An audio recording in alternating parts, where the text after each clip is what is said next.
है film makers and producers and actors जो as a creative लोग हैं, ये लोग मतलब हम लोग रिस्क नहीं ले रहे हैं। जितने हमारे यहाँ पे जो पॉपुलर एक्टर है उनको नीचे आना पड़ेगा कॉस्ट लेके। अगर वो नहीं आएंगे तो डायरेक्टर्स उनके पास जाने वाले नहीं हैं। टीम वर्क की ज़रूरत है। तो ऐसे माहौल में जस्ट ओनली डायरेक्टर नहीं, आपके जो एक्टर्स हैं, प्रोड्यूसर्स हैं, राइटर्स हैं, सो हर डिपार्टमेंट को एक साथ में आना पड़ेगा कि हाँ बॉस, हम इस फिल्म को बनाना चाहते हैं। एक जो है दो कारण है, दो बहुत इम्पोर्टेंट कारण है, वो हमको देखना होगा। सबसे पहला कारण तो मैं बोलूँगा कि जो है film makers and producers and actors जो एज ए क्रिएटिव लोग हैं, ये लोग मतलब हम लोग रिस्क नहीं ले रहे हैं। क्योंकि देखो, स्टोरी टेलिंग और जो कहानी जब बोलते हो, आप कोई सुनी सुनाई कहानी नहीं बोल सकते। आपको कहीं ना कहीं एक रिस्क लेना पड़ेगा। आपको नए सब्जेक्ट, नए इंसाइटफुल सब्जेक्ट्स जो किसी भी जॉनर में हो, वो आपको लाना पड़ेगा। तो इंडस्ट्री थोड़ी डरी हुई है। मतलब मैं जिनसे भी मिलता हूँ सब डरे हुए हैं कि क्या वर्क करेगा, क्या नहीं वर्क करेगा। तो मैंने बोला ऐसे तो इंडस्ट्री चलने वाला है नहीं कि क्या वर्क करेगा, इसका तो किसी के पास कोई जवाब तो है नहीं। तो पूरी इंडस्ट्री जो है, कहीं ना कहीं मैं जहाँ भी जा रहा हूँ एक डर का माहौल है कि producers, what is working and what is not working. वैसे ये आज का डिबेट तो है नहीं, ये तो लंबे समय से चले आ रहा है, बट अभी तो और एकदम एविडेंटली दिख रहा है कि लोग डरे हुए हैं, बिकॉज ऑडियंस का बिहेवियर पैटर्न भी चेंज हुआ है। अब देखिए, ये जो एक कन्फ्यूजन है, इसमें से तो चल रही है इंडस्ट्री, बट मुझे लगता है इसको निकालने के लिए एक ही सोल्यूशन है कि फिल्म मेकर्स को और प्रोड्यूसर्स को, एक्टर्स को, इन सबको हिम्मत से फिल्म बनानी पड़ेगी, कहानी बोलना पड़ेगा आपको। एंड अगर आप कहानी बोल सकते हैं उसी हिम्मत के साथ, तो I am very sure that the audience will come back and वो थिएट्रिकल एक्सपीरियंस लेगी ज़रूर। इतनी सारी बातें हो रही हैं। आपने भी कहा था इसके पहले कि आप भी जब लोगों से इंटरव्यू लेते हैं और जाते हैं कि देखिए, मैं उस बारे में कुछ बोलूँगा नहीं, लोगों का पर्सनल एंतोराज क्या होता है और क्या चार्ज कर रहे हैं, लेकिन इतना श्योर है कि जितने हमारे यहाँ पे जो पॉपुलर एक्टर है उनको नीचे आना पड़ेगा कॉस्ट लेके। अगर वो नहीं आएंगे तो डायरेक्टर्स उनके पास जाने वाले नहीं हैं। ये तो होने वाला है श्योर, क्योंकि उस कॉस्ट पे, जिस कॉस्ट पे फिल्म बननी चाहिए, और एक बड़ा एक्टर जो अमाउंट जो डिमांड करता है, और उसके अलावा जो उसके खर्चे होते हैं, क्योंकि इस वक्त हमको फिल्म बनाना है कॉस्ट के अंदर। अगर आप वो बनाओगे तो आप अपना जो कहानी है, अपनी जो कंटेंट है, वो बोल पाओगे। तो वो तभी बोल पाओगे जब उसका कॉस्ट कम हो सकती है। प्रोडक्ट का जो कॉस्ट है, अगर हम इसको प्रोडक्ट मान लें कोई भी, उसका कॉस्ट जो है उसको कम चाहिए करना होगा अगर आप उसको चलाना चाहते हो। मीन्स अगर आप चाहते हैं कि ऑडियंस आके उसको देखे, सो जहाँ ज़रूरत है वहाँ ज़रूर आप एक्सपेंसिव होइए। कोई आपको ऐसा कोई शॉट चाहिए जिसको आपको डायरेक्टर का विजन है कि नहीं, मुझे इस शॉट के लिए मुझे वेट करना है, इस शॉट को मुझे वैसे ही लेना है जैसे मैंने सोचा था, उसके लिए आप खर्चा करें। जो शायद ऑडियंस देखना पसंद करेगी कि अच्छा, हम डायरेक्टर का विजन देखते हैं, क्या किया है इस डायरेक्टर ने। अब डायरेक्टर अगर ये लग जाए कि मैं फिल्म की कॉस्ट कैसे कम करूं क्योंकि उसका पैसा उधर जा रहा है, और काटना शुरू कर दे फिल्म को इधर से उधर से, कॉस्ट कटिंग, तो उसकी विजन कहाँ जाएगी। तो ये प्रॉब्लम तो पूरी इंडस्ट्री डिस्कस कर ही रही है, आपको भी मालूम है। एक ही सोल्यूशन है, इन सब एक्टरों को नीचे आना पड़ेगा, अदरवाइज लोग डायरेक्टर्स इन एक्टर के पास जाएंगे ही नहीं। बिल्कुल सही कह रहे हैं कि जो एक कैरेक्टर आपका कॉमन मैन प्ले कर रहा है, शायद वो कपड़े आप संडे मार्केट से भी खरीद के उसको बना सकते हो, जो आम आदमी जिंदगी में अपना काम करता है, उस वक्त उस कैरेक्टर को डिजाइनर क्लोथ चाहिए। मैंने तो ऐसे भी किया है कपड़ों के लिए। मैंने कहा है अपने घर से लेके आइए, यूज्ड कपड़े हमने मंगाए हैं, क्योंकि कपड़ा दिखने के लिए भी यूज्ड होना चाहिए। कभी कभी कुछ एक्टर बोलते हैं नया कपड़ा लेके उसको यूज्ड बनाओ। मैंने बोला नहीं बस, वो दिखता नहीं है, वो घिसा हुआ दिखता है। अगर यूज्ड कपड़े होते हैं तो यूज्ड कपड़े होते हैं। एक्टर, हमने थिएटर में ऐसे किया हुआ है, हम घर से जो यूज्ड कपड़े हैं वो पड़े। अगर जहाँ नए कपड़े ज़रूरत हैं वहाँ नए कपड़े पहनेंगे, हर शॉट पे तो नए कपड़े नहीं पहन सकते, ऑफ कोर्स ऐसे आप पैसे बचाते हो, और ऐसे पैसे बचा के फिल्म की कॉस्ट कम करते हो आप। मैं आपसे मिलने का मेरा मकसद भी है था कि मुझे याद है आपने विकी डोनर बनाई थी और बहुत कम बजट में उस फिल्म को बनाया था। बहुत कम, मतलब सोच भी नहीं सकते। मुझे याद है दिल्ली में हम 30 दिन एक फार्म हाउस पे शूट किए थे और आयुष्मान अपने कैरियर स्टार्ट कर रहे थे। जी। और शायद वो शादियों में जो कैटरिंग होती है वैसे कैटरिंग का इंतजाम करके, मतलब वो ना कोई सुपर एक्सपेंसिव फूड आ रहा था, ना सुपर लग्जरी होटल थे, जी। ना कोई ऐसी गाड़ियाँ उसमें यूज हुई, मगर कंटेंट अगर अच्छा है, अगर राइटिंग अगर अच्छी है, मेरे ख्याल आप उसी फिल्म के विनर थे। लेकिन मैं नीरज जी आपको बताऊं, ऐसे करते हुए भी, ऐसे कॉस्ट कटिंग करते हुए भी सब लोग खुश थे, करेक्ट करेक्ट, वही मैं बोल रहा हूँ। अनहैप्पी नहीं थे कोई, मतलब है ना। पब्लिक भी खुश है, मेकर भी खुश है, आर्टिस्ट भी खुश है। जी, अनु कपूर जी के साथ हम लोग कर रहे थे। हम लोग सब बैठ के वही गार्डन में पुराने स्टाइल से खाना खाते थे, टेबल लगा है, जी। नो वैनिटी वैन्स की, हाँ सब बैठने सी, चले। इसमें एक टीम वर्क की ज़रूरत है। हाँ, तो ऐसे माहौल में जस्ट ओनली डायरेक्टर नहीं, आपके जो एक्टर्स हैं, प्रोड्यूसर्स हैं, राइटर्स हैं, सो हर डिपार्टमेंट को एक साथ में आना पड़ेगा कि हाँ बॉस, हम इस फिल्म को बनाना चाहते हैं और इसको हम इस कॉस्ट में बनाना चाहते हैं। अगर हम लोग बोलते हैं, अगर अगर प्रोड्यूसर बोलें कि चलो हम इस कॉस्ट में बनाना चाहते हैं, तो सबको सामने आना पड़ेगा उसके लिए। कोई एक डिपार्टमेंट अगर उसमें से लीप कर जाए तो आपकी कॉस्ट ख़त्म हो जाएगी वहाँ पे। और हमारे यहाँ पे सबसे ज़्यादा कॉस्ट जो है उल्टे जगह जाता है। लेकिन हमारे साथ ऐसा नहीं हुआ है। हमने जितने भी फिल्में बनाई आज तक, मैंने मी एंड रॉनी ने जो बनाए हमने फिल्में, हमने कॉस्ट कहीं ऊपर नहीं जाने दिया, जिस वजह से हमारी कंप्लेंट्स भी कम है। और हमारे पास एक्टर भी ऐसे ही आए हैं जिनको मालूम है कि हम लोग ये राइजिंग सन की फिल्म्स कर रहे हैं, शुजित दा के साथ फिल्म कर रहे हैं, इसमें कॉस्ट ज़्यादा नहीं होगा फॉर श्योर। और हमारा यूनिट भी ऐसा है, कोई दिखावे वाला यूनिट आपने देखा होगा, हमारे यहाँ दिखावे वाला है ही नहीं कोई चीज़। हम लोग काम से काम मतलब रखते हैं, शूटिंग करते हैं और चले जाते हैं। इस वजह से हम लोग अभी भी अपनी तरह का फिल्म बना पा रहे हैं हम लोग। मेरी लास्ट फिल्म थी आई वॉन्ट टू टॉक, वो भी उतनी ही रिस्की फिल्म थी, लेकिन हमने बनाई वो फिल्म। आपने पीकू बनाई बच्चन साहब के साथ, दीपिका पादुकोण के साथ, और वो करने के बाद फिर आप जाते हो आई वांट टू टॉक करने, जो अभिषेक बच्चन के साथ वीडियोस पे। Abhishek is a very good actor, but उनकी फिल्में बहुत अच्छा व्यापार नहीं करती। जब आप ऐसी अटेम्प्ट करते हो तो किस चीज़ पे सबसे ज़्यादा भरोसा होता है आपके? अपने स्क्रिप्ट पे, कंटेंट पे, या अपने आप पे? कैसे आपका इस तरह का, क्योंकि वो पिक्चर भी अप्रिशिएट हुई। देखिए, मैं आपको सच बताऊं, फिल्म चले या ना चले, क्या आप याद रखते हैं फिल्म? या क्या आप याद करते हैं किसी फिल्म को? आप विकी डोनर को अगर याद करते हैं कि नहीं? आप किस मद्रास कैफे को याद करते हैं कि नहीं? आप उस फिल्म को याद कैसे रखेंगे? उसकी यादगार तभी बनेगी जब उसकी राइटिंग करेक्ट हो, डायरेक्शन करेक्ट, सारे डिपार्टमेंट, इवन कास्टिंग भी करेक्ट हो। तो मुझे लगा था कि अभिषेक बच्चन अर्जुन सेन प्ले करने के लिए एकदम परफेक्ट कास्ट थे। अगर आपने देखा होगा 100% कितनी डेलिकेट सी परफॉर्मेंस दी है उन्होंने, ऐसा आसान परफॉर्मेंस नहीं है वो। और ये इसके क्रेडिट मैं नहीं लेता हूँ, मैं एक्टर को ही क्रेडिट देता हूँ उसके लिए। इस फिल्म को लोग बोलेंगे चलो अमेरिका में क्या है, कहाँ भी क्या है, उससे क्या मतलब है। उस लोग बोलेंगे हमको फिल्म कैसी लगी, यही देखते हैं ना।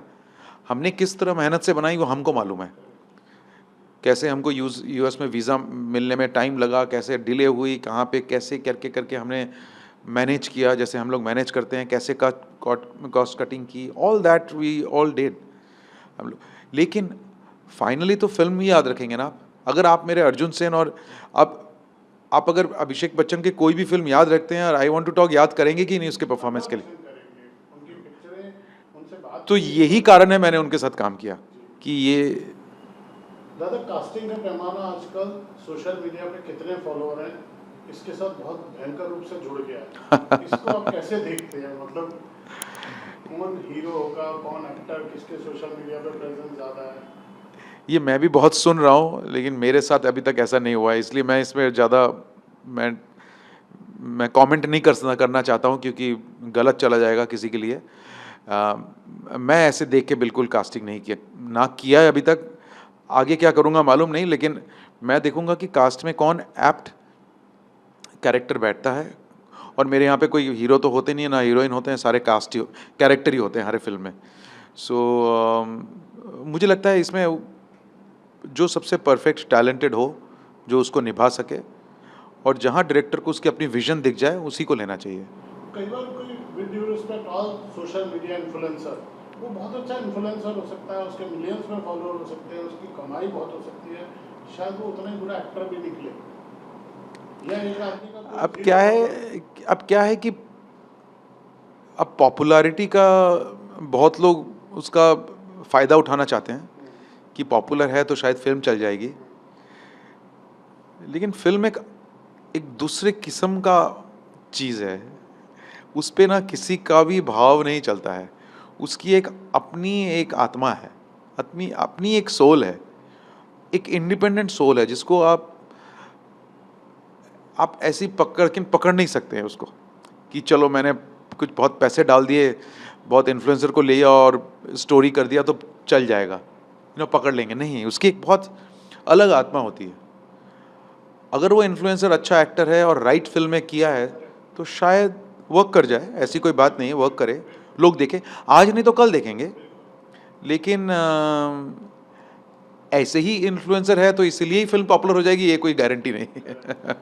लास्ट में मैं आपसे दादा ये पूछना चाहता हूँ, जब आप फिल्म बनाते हैं और फिल्म को ईमानदारी से बनाते हैं, सच्चाई से बनाते हैं, तो ऐसे ईमानदारी और सच्चाई के साथ उसको पेश भी करना चाहिए। प्रमोशन के टाइम पे जब हम उसके साइड में जो फेक पीआर का जो फसाड बना देते हैं कि आप फिल्म देखेंगे तो आपको पता चलेगा, आपको फिल्म ऐसी होगी, इससे अब कितना इफेक्ट है? या कभी आपने कोई पेड पीआर का अटेम्प्ट किया है, कोई फेक पीआर के आपके साथ कोई ऐसे एक्सपीरियंस है क्या? नहीं, देखिए, हमारे साथ ऐसा नहीं हुआ है कभी कभी। लेकिन मैं आपको ये पीआर वाली जो बात, ये जो है, अगर आप मेरे को दिल से पूछेंगे, मैं तो ट्रेलर में नहीं दिखाना चाहता हूँ। आजकल लोग बोलते हैं कि ट्रेलर भी देख के ज़्यादा, मैं तो बोलता, जैसे अगर मुझे आज आप बोलेंगे कि अगर आप बोलेंगे कि ऋषिकेश मुखर्जी की कोई फिल्म आ रही है, सोच लेते हैं, मैं तो पूछूंगा भी नहीं क्या आ रहा है, मैं सीधा बोलना किस दिन आ रहा है बताओ, मैं जाऊंगा देखने। और ऐसी बात है, देखिए, मैं इसलिए बोल रहा हूँ ट्रेलर मुझे ट्रेलर दिखाना भी पसंद नहीं है, क्योंकि मैं चाहता हूँ कि लोग आए तो एकदम खुल के आए कि एक नई क्या कहानी देखने को मिलेगा, क्या मिस्ट्री मिलेगी, क्या अनफोल्ड होने वाला है। वैसे मैं तो वो विचार रखता हूँ। आगे से तो मैं सजेशन दूंगा, और मैं और मेरे प्रोड्यूसर ये सोच रहे हैं कि ट्रेलर भी नहीं दिखाते हैं, एक पोस्टर दिखाएंगे, बोलेंगे ये फिल्म आ रही है हमारी पुरानी फिल्मों के सारे आप देख लो, क्या रैपो है, आ जाओ फिल्म देखने। देखते हैं क्या होता है उसमें, वो भी ट्राई करना चाहिए बिल्कुल। अगर आप कोई अच्छे डायरेक्टर हैं फॉर एग्जांपल, क्या आप उसकी फिल्म नहीं देखेंगे? क्या देखने जाएंगे ना? तो मुझे लगता है कि ये जो फेक पीआर और ये जो पीआर वाली जो बात है कि लोग यादर, जैसे मैंने अगर सोच लिया फिल्म देख, मैं भी तो डायरेक्टर हूँ, अगर मैंने किसी फिल्म मेकर का पता लगा, मुझे इन्फॉर्मेशन चाहिए मुझे कि हाँ इस फिल्म मेकर की फिल्म आ रही है, मैं कुछ देखूंगा ही नहीं। मैं तो कोशिश करता हूँ ट्रेलर भी ना देखूँ, सीधा मैं फिल्म देखूँ, ताकि मेरे लिए वो जो एक्सपीरियंस रहे ना, वो मेरे लिए ही रहे एकदम फ्रेश। और लोगों के लिए क्या है, मैं उसमें जाना भी नहीं चाहता हूँ। मैं लोगों को ये भी बोलता हूँ कि आप कोई भी फिल्म आए, रिव्यू पढ़िए, सब पढ़िए, लेकिन ओपिनियन अपना ज़रूर बनाएं। होना एक ओपिनियन अपना होना भी ज़रूर है ना इंसान का। ये सिलेक्टेड रिव्यूज़ आप ज़रूर पढ़ें, जिसको आप विश्वास करते हैं वो ज़रूर पढ़ें आप, लेकिन तब भी कुछ ना कुछ शायद उस फिल्म मेकर ने किया होगा जो आपको शायद छू जाए, तो मैं उस पर बोलता हूँ। नहीं, ये आपकी बात बिल्कुल ठीक है कि ट्रेलर दिखाने से कई बार तो पिक्चर पूरी ट्रेलर में समझ आ जाती है कि ट्रेलर देख के पूरी पिक्चर मैं क्या देखूंगा फिल्म, बताइए। और कई बार ऐसा लगता है जो ट्रेलर देखा था पिक्चर कुछ और ही है। ये भी है, दोनों कंडीशन में जो व्यूअर है वो ठगा जाता है, यार ये क्या है। होता है, बिल्कुल तो बिल्कुल होता है। एक्साइटमेंट ठीक है। मैंने ऐसे बहुत ट्रेलर देखी हैं, बहुत अच्छी ट्रेलर फिल्म देख के, तो इसीलिए मैंने उसके बाद से ट्रेलर देखना ही, मतलब कौन फिल्म आ रही है, किसकी फिल्म आ रही है, अगर पहली फिल्म है, क्या फिल्म है, किस सब्जेक्ट पे है, उस पर मैं ट्रेलर देख लेता हूँ। लेकिन मैं मोस्टली कोशिश करता हूँ, मैं अपनी फिल्म के लिए ये बोलूँगा कि मैं इसके बाद ट्रेलर शायद नहीं दिखाऊँ। और मैं क्यों आपसे ये बात कर रहा हूँ कि बदलता दौर ये है कि फिल्म 2 दिन पहले 3 दिन पहले रिव्यूअर को दिखाई जाती थी, एक शोज रखे जाते थे। मैं तो 4-5 दिन पहले दिखा देता हूँ। माने आप जैसे मेकर हैं 10 दिन पहले दिखा सकते हैं, क्योंकि अभी तो एम्बार्गो इतने दिन में रिव्यू नहीं डालना है, सोशल मीडिया पे नहीं डालना है। मैं इसे ये क्यों पूछ रहा था दादा कि जो रिव्यूअर हैं उनकी गिनती 8, 10, 15, 20, 25, 50 शायद अब 100 हो गई हो इन्फ्लुएंसर के ज़माने में। उनका कनेक्शन कहीं ना कहीं वो पब्लिक से भी है। तो रिव्यूअर ये नहीं बोलता कि ये फिल्म अच्छी है या बुरी है। देखिए, मेरा कहना रिव्यूअर को लेकर दूसरा चीज़ है। मेरा कहना है कि अभी आपने फिल्म, अगर रिव्यूअर अभी आपने फिल्म देखा और अभी घर जाके आपने एक रिव्यू लिख दिया, ऐसा नहीं होना चाहिए। होना क्या चाहिए कि रिव्यूअर को जैसे फिल्म दिखाओ, उसको भी समय देना चाहिए कि वो भी जाके घर पे उस फिल्म को अपने में ढाले, वो सोक इन करे कि क्या फिल्म ने बात की, क्या अच्छी लगी, क्या हम इस फिल्म को कैसे सेलिब्रेट करें, इस फिल्म को कैसे डिस्कस करें। तो एक मतलब रिव्यूअर्स को, जो सीरियस रिव्यूअर्स हैं, मुझे लगता है उनको इसलिए पहले दिखाना चाहिए ताकि उनको भी समय मिले सोचने के लिए कि फिल्म को कैसे देखें। आजकल तो फिल्म्स बाहर निकलते हैं और कहीं कहीं ऐसे रिव्यू कर देते हैं, उसके बाद शायद समझ में आया क्या। इंटरवल से भी लाइव चल रहा होता है इंटरवल। मुझे लगता है वो गलत है। अगर आप सीरियसली रिव्यू करना चाहते हैं तो आप एक फिल्म को देखें, समझें, उसको थोड़ी देर अपने अंदर रखें, फिर रिव्यू करें। तो ये होना चाहिए रिव्यू, स्पेशली रिव्यूअर्स को दिखाने के लिए। मैं तो इसी वजह से दिखाता हूँ ताकि वो सोच सके, समझ सके, अंडरस्टैंड कर सके। कहीं ऐसे ही फटाक से कुछ बोल दे और बाद में लगे कि नहीं यार, ये तो हमने गलत बोल दिया, क्योंकि वो फिल्म को तो हानि भी करती है ना। आपकी फिल्म के बारे में किसी ने कुछ बहुत बुरा लिखा, वो आपको कितना इफेक्ट करता है as a film maker, as a director? देखिए, अब मुझे उसका बुरा नहीं लगता है। अब मुझे एक ही चीज़ का बस बुरा लगता है, कोई अगर, कि देखिए फिल्म तो मैंने बनाई है ना, जिम्मेदारी मेरी है। तो होता है ना, आप छोटे बच्चे को कभी क्लास में कंपेयर नहीं करते हो, यार तेरा वो बच्चा ना वो तेरे से बेटर है। अब माँ बाप भी कहते हैं देखो वो लड़का तेरे से अच्छा है। उस लड़की की अगर मुझे कोई बोले वो फिल्म से से ये फिल्म खराब है, ये अच्छी है, तो वो जो कंपैरिजन हो जाती है ना, वो मुझे बुरा लगता है। नहीं यार, उस फिल्म की हर फिल्म को अलग से ही रेट करना एकदम एकदम अलग देना चाहिए। बिकॉज आप कंपेयर जब कर रहे हो, कहीं ना कहीं मेरे अंदर जो बचपना है उसको आप बुलिंग कर रहे हो।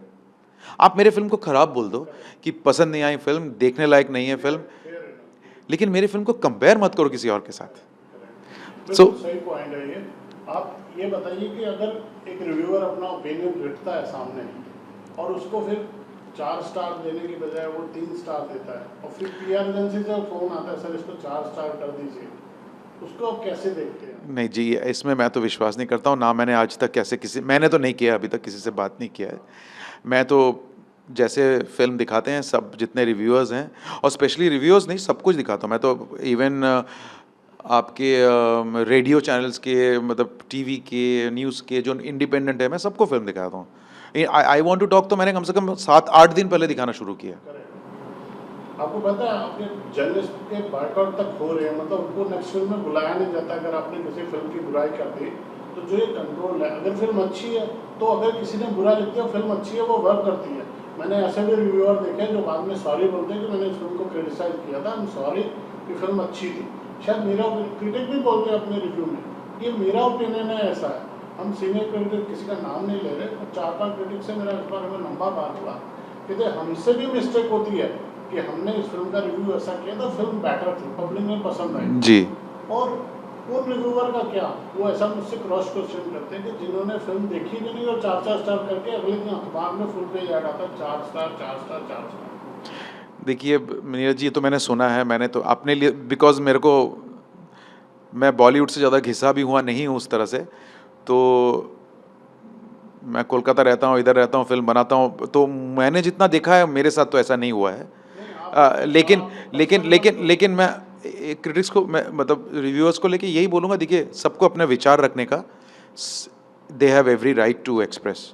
उनको जैसा फिल्म, जैसा उनको लगा है, जैसी भी लगे, वो आई थिंक उनको रखने का विचार है। बट ये जिस तरह से आप कह रहे हैं कि ये मैन्युफैक्चर्ड स्टार्स, इसमें मैं क्या बोलूँ, मतलब इसमें तो और धोखा तो ऑडियंस का ही हो जाता है। हुआ 10-15 क्रेडिबल रिव्यूअर हैं इंडस्ट्री में, 10 से 15, शायद 16 भी नहीं होंगे। आजकल तो मगर नहीं, मैं वही बोल रहा हूँ कि मगर 100 से ज़्यादा रिव्यूअर आ गए, तो जो 85 फेक रिव्यूअर आ रहे हैं, जो मैनिपुलेटिव रिव्यूअर आ रहे हैं, उसमें उन 15 की क्रेडिबिलिटी जीरो हो जाती तो है। इसी में सर मैं यही तो बोला आपको शुरू में, जो मैंने आपको क्या बोला, आप पढ़ें, रिव्यू ज़रूर पढ़ें, आपको जो सबसे पसंदीदा आपके रिव्यूअर हैं उनके पढ़ें, समझें, लेकिन अगर फिल्म आप खुद देख के ओपिनियन बनाएं तो उसी में आपको क्लियर हो जाएगा। देखिए ऐसे तो बहुत होता है, बहुत जगह बहुत लाइन में ही होता है कि बहुत, मतलब अगर 85 आप बोल रहे हैं कि ऐसे फेक रिव्यूअर्स हैं, हो सकते हैं, लेकिन आपकी अपनी भी तो एक निजी ओपिनियन है, आपकी निजी फॉर्म है, आपकी निजी अंडरस्टैंडिंग है, समझदारी है, आप उस समझदारी से सिनेमा को देखेंगे ना। मेरे को कोई ओपिनियन नहीं करा सकता कोई फिल्म को दिखाने के लिए, पसंद करने के लिए। मैं तो झगड़ा कर जाऊंगा उसके साथ, मैं तो बैठ के बोलूँगा चलो बैठ बताओ क्या है उसके साथ डिस्कशन करना है। मैं तो इस, आप जहाँ बैठ के इंटरव्यू कर रहे हैं, मेरी ऑफिस में सारा दिन हम फिल्में डिस्कस करती हैं, और जो फिल्म सेलिब्रेट करना चाहिए हम करते हैं सेलिब्रेट, जो बोलना चाहिए वो बोलते हैं हम सेलिब्रेशन। आपको और मुझे लगता है रिव्यूअर्स को सेलिब्रेट ही करना चाहिए, और करते भी हैं वो, ऐसा नहीं है। ऐसा प्रपोजल आता है कि कोई स्ट्रेटजी देते हैं कि हम इस फिल्म को ऐसा प्रमोट करेंगे, वैसा प्रमोट करेंगे? आता है, कभी कभी आता है, लेकिन इस मामले में मेरे प्रोड्यूसर दोस्त रॉनी लाहिरी वो बहुत क्लियर हैं। वो फिल्म की जो फिल्म की जो सोल है ना, हम उसके बाहर नहीं गए हैं। बिकॉज मैं नाम नहीं लूँगा, हम एक बार हम लोग बहकावे में आए थे और हम उल्टा पड़ गया हमारे लिए वो, तो हमने एक ही फिल्म में किया था वो, लेकिन उसके बाद से हमने डिसाइड किया है कि जो फिल्म है ट्रेलर भी वैसी बनाएंगे, और जो जैसी फिल्म है उसको उस तरह से ही उसकी मार्केटिंग में लोगों तक पहुंचाने में वही बात बोलेंगे, एक्स्ट्रा कुछ नहीं बोलेंगे। तो आप केस स्टडी के लिए भी नाम नहीं बताओगे कौन सी फिल्म में बहकावे में आए थे आप? नहीं मतलब, अब चलिए आपको कहने के लिए मैं बता देता हूँ, फिल्म अक्टूबर थी, बिकॉज अक्टूबर एक अलग तरह की फिल्म थे। बहकावे में हम नहीं आए थे, मतलब हम बहकावे में नहीं आए थे, हमको लगा था कि शायद उसको, लेकिन उसमें हमको ये सीख मिली कि फिल्म जैसा है आपको वैसा ही ऑडियंस मिलता है, ऐसा नहीं है कि आपको कोई एक्स्ट्रा मिल जाएगी ऑडियंस, आपकी जैसी फिल्म है वैसी ऑडियंस मिल जाती है। उस फिल्म से मुझे सीख मिला, और उसके बाद से हमने जो भी फिल्में की, उसके पहले भी हैं, लेकिन हमने कभी बड़ा वो ओनली उस फिल्म में हमको लगा था कि शायद हम और वाइडर ऑडियंस तक जा सकते हैं, लेकिन मेरे को ये सीख मिला नहीं, जैसा आपका सिनेमा है ऑडियंस भी वैसा। जिस तरह के फिल्म मेकर हैं, बहुत इंटरेस्टिंग कास्टिंग हुई थी वरुण धवन की, वो भी एक किस्सा है। मुझे नहीं लगता कि वरुण धवन और आपका कॉम्बिनेशन कुछ बना, कैसे बना वो एक आपने किस्सा ऑफ द रिकॉर्ड बताया था, मैं चाहूँ कैमरे पे आप बताएं वरुण की कास्टिंग कैसे हुई थी अक्टूबर में? मैं तो बहुत बार बोल चुका हूँ कि इस बार को डिस्कस कर चुका हूँ। वरुण, मैं जहाँ बैठा हूँ ना, यहीं पे ही वो आया था एक दिन सुबह, तो सुबह आ गया वो कि मैं आपसे मिलना चाहता हूँ, बहुत बार बोल रहा था मेरे को मिलना है, मेरे को मिलना है। तो और हम लोग तब अक्टूबर लिख रहे थे, तो मैं, रॉनी, जूही, हम लोग मिलकर सब डिस्कशन कर रहे थे, लिख रहे थे, तब लोग सोच भी रहे थे कौन करें, ऑडिशंस भी चल रही थी, पूरे इंडिया में चल रहे थे किसको करेंगे। तो ऐसे ही मिलने आ गया एक दिन, बोला कि मैं मिलना चाहता हूँ। मैंने बोला मैं कोलकाता जा रहा हूँ, फ़्लाइट लेनी है मेरे को, तो जल्दी आ जाओ। तो बोलते सर मैं तो अभी जस्ट नींद से उठा हूँ, मैं कैसे आ जाऊँ? नहीं, बोला तो जैसा है वैसे ही आ जा, मेरा ऑफिस ही तो आ रहा है, कौन सा कैमरा है इधर। तो ऐसे ही शॉर्ट्स में सोया हुआ बनियान में आ गया, और नींद में आया पूरा, ऐसे ही बात करना है, काम करना है आपके साथ, एंड वी वांट टू, मैंने आपकी फ़िल्म देखी, तो जनरली बातचीत हुई। तो मैंने कहा चाय पिएगा, पानी पिएगा, तो पता नहीं वो मेरे से फ़िल्म के लिए बात करता है। मैंने कभी सोचा नहीं था कि मैं उसके साथ कास्ट करूँगा, लेकिन मुझे उसकी आँखों में ना, मुझे वो डैन दिख गया फिल्म का, और वो जो दिख गया ना, मैं फिर वरुण के ऊपर पागल हो गया। मैंने बोला यार ये, इसको मैं छोड़ूंगा नहीं, मैं इसको मैं बोलता हूँ, और मैंने उसको पकड़ लिया। मैंने बोला you must do this film. मैं बोलता हाँ मैं करूँगा दादा फिल्म। एंड अगर आप फिल्म देखें, मैं कल भी किसी को बोला था, मैं रियली थैंकफुल हूँ कि वरुण जैसे ऐसे जिसको कहते हैं कमर्शियल एक्टर, उसने मेरे साथ काम करने के लिए राजी हुआ, इसके लिए मैं उस थैंकफुल। एंड दूसरी बात ये मानना पड़ेगा कि वरुण ने जो परफॉर्मेंस दी है अक्टूबर में, ये क्रेडिट उसको जाता है। वो क्रेडिट किसी को नहीं, वो क्रेडिट उसने कैसे किया है मुझे नहीं मालूम, लेकिन उसने इतनी डेलिकेट परफॉर्मेंस, इतनी सॉफ्ट, जिसको कहते हैं आंखों से बात कर जाना, किसी मतलब दिल के अंदर आप उसके देख सकते हो क्या चल रहा है, लेकिन तब भी आपको मालूम नहीं क्या हो रहा है ना, क्यों हो रहा है, क्या हो रहा है फिल्म में। फिल्म जिस तरह से लिखी थी, वरुण ने उस तरह से उस कैरेक्टर को एकदम, जिसको कहते हैं ना, फूल की तरह खिला दिया उसने। एंड ये क्रेडिट वरुण को जाता है, आई थिंक एक्स्ट्राऑर्डिनरी परफॉर्मेंस। दादा आप एक मैसेज तो दे दो मुझे लास्ट में इंडस्ट्री के लिए, जो सारा दिन ब्रांडेड पहन के घूमते हैं, एक्टर हर तरह से सजे धजे तैयार रहते हैं, उनको अपने कपड़ों पे, टैप्स पे, इन चीज़ों पे ध्यान देना चाहिए या? मैं सारे एक्टर को, उन एक्टर को यही बोलूँगा, नीचे आके फिल्में करो, कहानी बोलो, नहीं तो ना हम मतलब ना आपके साथ काम कर पाएंगे, और उसमें इंडस्ट्री का ही लॉस होने वाला है। अगर इंडस्ट्री को कहीं पहुंचाना है, अपने कॉस्ट नीचे करो सबसे इम्पोर्टेंट, और डायरेक्टर पे विश्वास करो। मुझे बीच में इसको मैं ऐड करूंगा, जोड़ूंगा। दादा एक स्क्रिप्ट की क्या कीमत होती है अप्रॉक्सीमेटली? मैं जरूरी नहीं आप उसे फिगर में उस तरह से कोट, मैं इसको कंपेयर करना चाहता हूँ कि आर्टिस्ट के स्टाफ को एक कितना पे करते हैं और एक राइटर को कितना पे करते हैं, इसका एक कंपैरिजन। नहीं, मैं पेमेंट्स के लिए बताऊंगा, मैं इतना कह सकता हूँ, अगर आप सिनेमा, कोई भी एक्टर, उसके पास अगर राइटर और डायरेक्टर आना बंद हो जाए, पहुंचना बंद हो जाए, तो आप सोच सकते हैं ना क्या होता, मतलब बिकॉज आप मानिए, एक फिल्म जो है, उसकी जो रीढ़ है, वो स्पाइन जो है, वो स्क्रिप्ट ही है। अगर स्क्रिप्ट है तो फिल्म है, अगर स्क्रिप्ट नहीं है, ना एक्टर है, ना डायरेक्टर है, ना फिल्म इंडस्ट्री है, ना कुछ है, स्क्रिप्ट ही सब कुछ है।